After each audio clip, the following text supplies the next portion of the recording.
where the trail is, hardly. If you move around a little, some places not too deep, some places fairly deep. Just follow my trail through the cattails and then I know where I'm going. I'll get back to dragging here after I pack it down a little bit. There's a lot of snow to drag, so I'm just going to take a couple trips of the toboggan. Then maybe we'll get the drag out in a couple days. Still only up to minus 17 Celsius today, so a little cool.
Hit me over.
I've been just tramping trail here.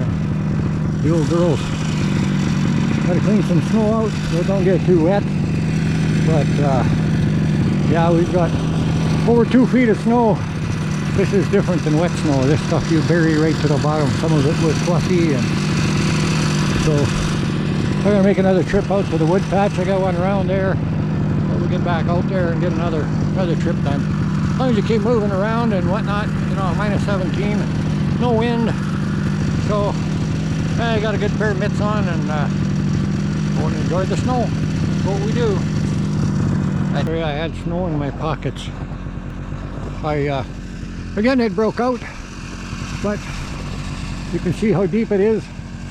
This is a pretty dry snow and fluffy. It's not wet, so it's gonna have to back down a little, but you can really see how deep. But it's deep. I mean, we're out in the grass here, of course. I'm right up to my, well, see how it falls down. See how it falls. There was really fluffy snow came, and then we had heavy snow on top of it. We had about another 4 inches of heavy snow. But you see this trail, anyone that knows how I do this and why I do this, the way I do it, let me know in the comments. Glenn, you know why I do it. Don't tell everybody why I do it. Yeah, we're one of the same. Yes, we there's a reason. There's a very good reason, and I see a lot of trappers even not doing this. Some places you can't. When you're in narrow trails in the bush, you just can't. But yeah, let me know in the comments, guys. There's lots of this, so it makes a few extra trips up and down the trail to pack it out this way, or do it as you're out trapping.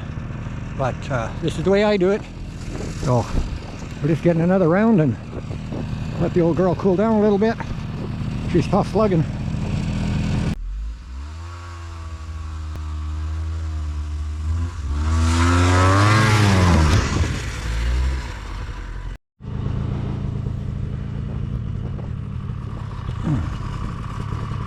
Well, you've been following me, you've seen me in here. Cut this great big tree off the trail. It's green, but I'm going to bring it back. I'll split it and it'll dry. So, snow is deep, but 4 blocks is going to be a load. So we're going to just plow our way back out of here and head on back home.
Dark. My shop table here, guys. Little package. You can see in the background over here I have a lot of cables and all kinds of goodies. Well, this comes with instructions, do's and don'ts. Comes with a couple of lug nuts. You probably have an idea what's in here.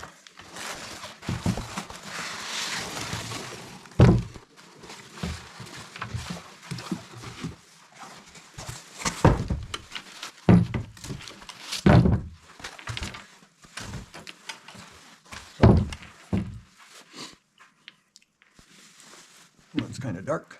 You can read that. Eco-worthy contacted me, and I don't know if I would do a review, so I'm going to set this battery up and test it. We're going to get it fully charged, and then we're going to hook it into that system there, but we're going to disconnect all the other batteries I have connected, and we're going to see if this will replace them and see how long it lasts running small freezer. So we'll get back to you when we get it all hooked up. Well, we get better room here, so we are going to hook the live.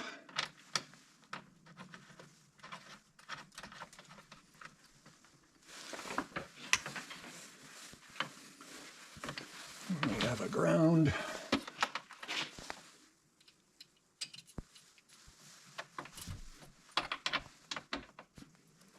You can see the lights come on.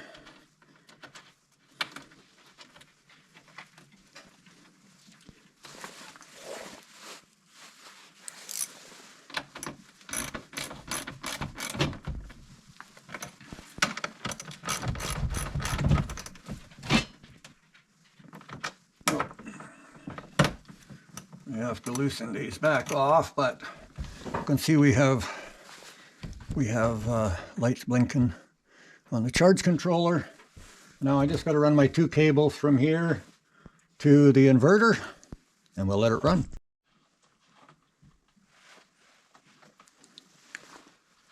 All right, we have no light. gonna try and, oh, there we go.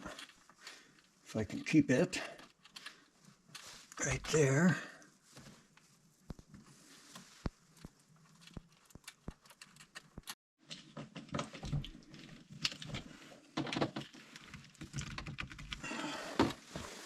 Well, there. So we have our solar coming in, our PV power coming in, and it's capable of about 900 watts. If the sun is out full peak, the battery can accept more than that, around the 1200, 1300. So over here, the big cables run over here to the inverter, which says we're at 13.1. So it's actually charging. We have full sun right now. I have a little monitor over here.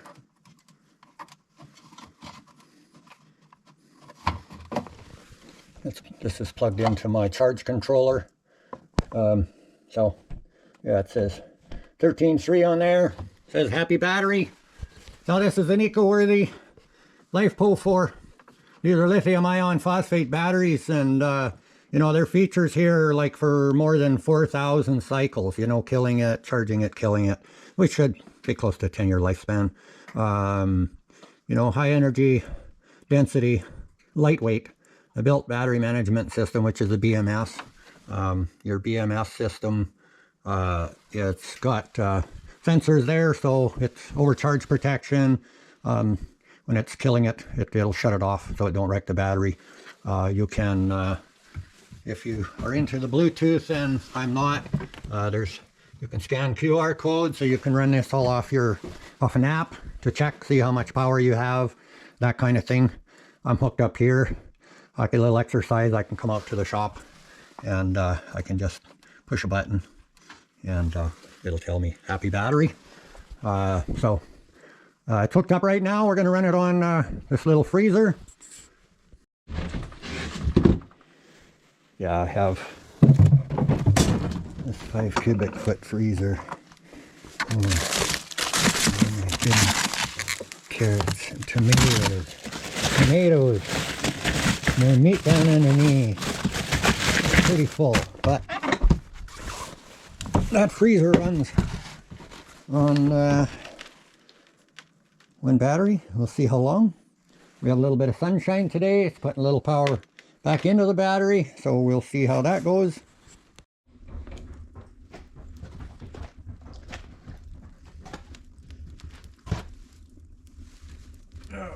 That'll do for a little bit. Get the shop warmed up.